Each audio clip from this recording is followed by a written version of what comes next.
Hey guys, my name's Jason. This is my buddy Chris. Welcome to the channel. Actually, starting a new hobby. I thought I would get into racing a little bit. You're not driving on the road. And so on this endeavor of mine that seems like wouldn't be that big of a deal, I think we're about $150,000 in and we haven't even made it to a track yet. Yeah, not even a track day yet. Just went out and bought this. This is a brand new Mustang Dark Horse. Super cool car. 2024. Actually had special ordered a 2025 and someone's financing fell through on this. So we went out and got this one because the one I had bought actually wasn't even in production yet. So we got this. I think we're like 400 miles on it so far. It was 5 when we picked it up. You're kind of gonna follow along on this endeavor of mine and his. I'm just the support structure.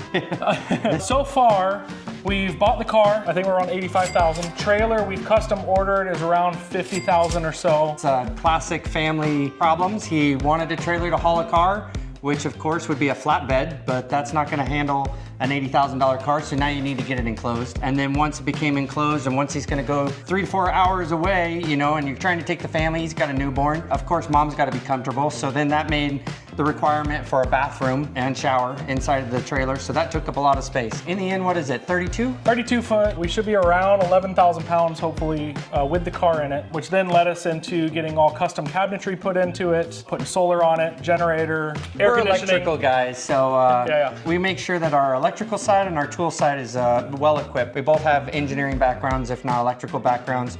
This guy has built his own house, and I used to wire jets. So we want to get to the point where this trailer is something that when we make it to the track, we don't have to go home just to get something or beg other people for. But mind you, this is this is us trying for the very first time. We have absolutely no idea what to expect, so this is really something to follow if you want to follow two absolute novices. In track term, I mean, I think we both raced our cars when we were younger. Yeah. You know, I had an SRT4 Dodge Neon that I'm pretty sure went over 160 miles an hour. YouTube didn't hear that. We may or may not have had that Mercedes S580. I think it's leveled out at 131 it's covered. Yes, it's covered at a 131. And that's a $140,000 car, but obviously weighs 7,000 pounds and is, I think something like that, around that, but. Ain't gonna be around the track very nimbly. Yeah. So the kind of racing we're looking at doing is not drag. Gonna be actual Cup car, courses. Cup class. So like Sebring track, Daytona 500, things like that, which so already joined a club. Do have a friend already that's been a good friend of mine for several years that races, who's been racing for actually over 40 years. Really what started this all was that friend of yours. Yeah, we went out to lunch and then he took me to his garage, which he has somewhere around almost $1 million between his 3 race cars. Yep. I'm sure we'll be showing those on this channel. We're good friends, and so we'll be, at some point, we will be showing those. He's got a Mercedes AMG Black Series, Cup car, Porsche, and then an Audi R8. So, and again, he's been doing it for a long time. So we just started. Most people that probably start this, I was just gonna say, you gotta probably tell them, don't start it the way that. Why did you choose a Dark Horse, Jason? So a Mustang was my first car. When I grew up, the deal was from my dad that whatever I bought for my first car, I had to pay for it. Mostly. Whatever money I would raise or I would save up from working, he would match it. Once I saved $3,000, he said, well, I'm done matching. That's all you get. So I went out and bought a 1995 Ford Mustang. Did not have enough money to get a GT. As a 16-year-old kid, probably a good thing, but always wished I had one. Obviously, as life has gone on, I've built several businesses and been able to become successful and had some of my dream cars.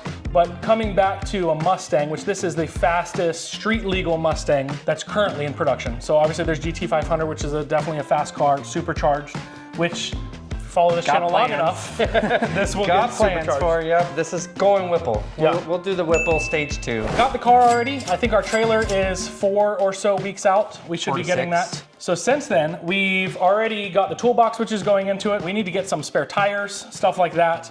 So we've got wet tires already brand new. These are actual racing tires that come on this in the track package. So I got a full spare set. So anyways, you're gonna kind of see some of the stuff that we've already done. You'll kind of see as we're building out this toolbox. Again, when we do things, I think both of us being a little technical, we don't usually do things half-assed. Yeah, not necessarily OCD. We don't do it 17 times in a row, but we definitely try to do it once, and that being the last time that we have to deal with it. So you'll see it. You'll see it in the toolbox. You'll see it in the wiring of the trailer. You'll see it in the cameras. We're loading this thing up with cameras so that we can see it from day one. Yeah. You know, what kind of skill set Jason has here to be able to drive, and then also obviously to see that progression build and how much time does it take to build that progression. I mean, everybody's gonna have different skill sets. You hear about from other people that this is just a a phenomenal track-ready car that puts you outside of, you know, having to stick with a Miata and then souping it up, or, I mean, you could go down that Porsche lane if you want, you know, that small body style, quick and nimble, but this is American muscle. American muscle. And there's something, and that's another thing, this is a stick shift. He did everything he could to make dang sure that this was not gonna be an automatic. Yeah. Not to say that the Dark Horse version, the 2024 and 25 version automatic transmission, we didn't hear great things about, but it didn't matter because, I mean, ultimately having the ability to run those gears yourself, having full control over that RPM range. It's just something I wanted, yeah. I mean, I test drove a GT500, which off the gate right now would beat out of this car. Yeah.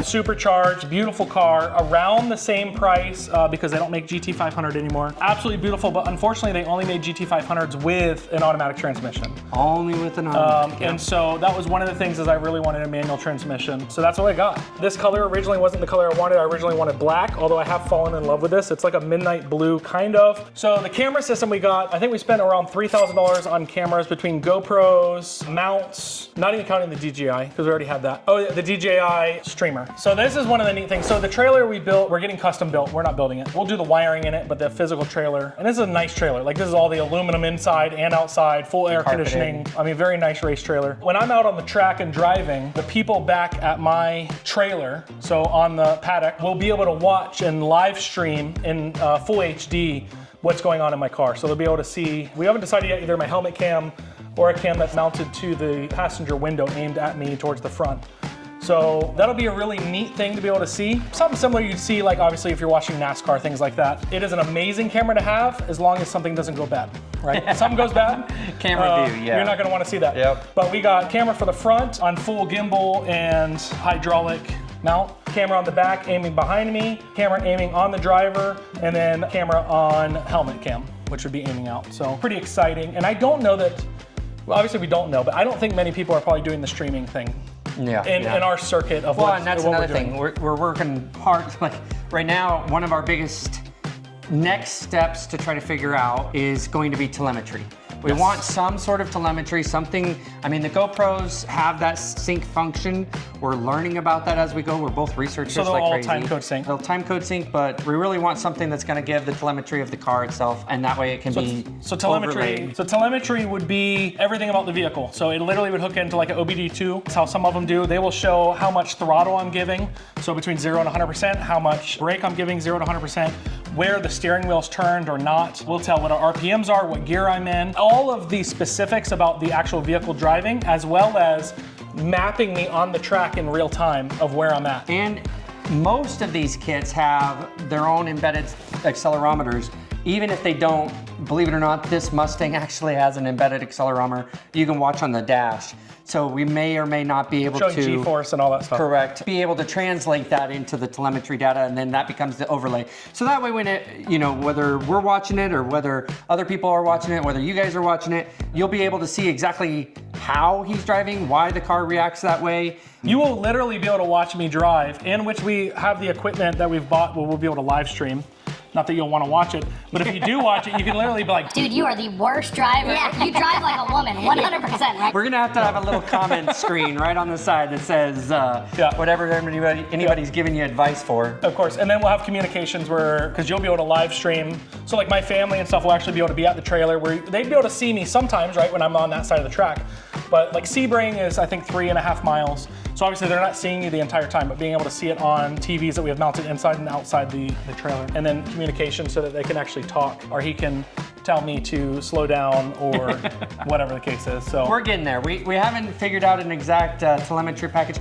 Remember, we're still novice. We want to go to the point where we don't have to do things necessarily twice. Obviously, as you progress, some things are going to have to change, but we wanted to get to that point where as minimalistic the change has to be made for a good, I don't know, year, 2 years as his progression gets into a much more polished ability. And all of this that we're doing is fun. I mean, I'm not doing any of this for money. Yeah, exactly. Honestly, I don't need the money. It's more for fun. Here's the pop.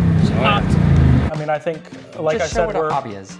You know, we're so far $150,000 in, and we're probably gonna be another 50 before the end of it. And that's not even counting track days. Anyways, we'll show you the toolbox.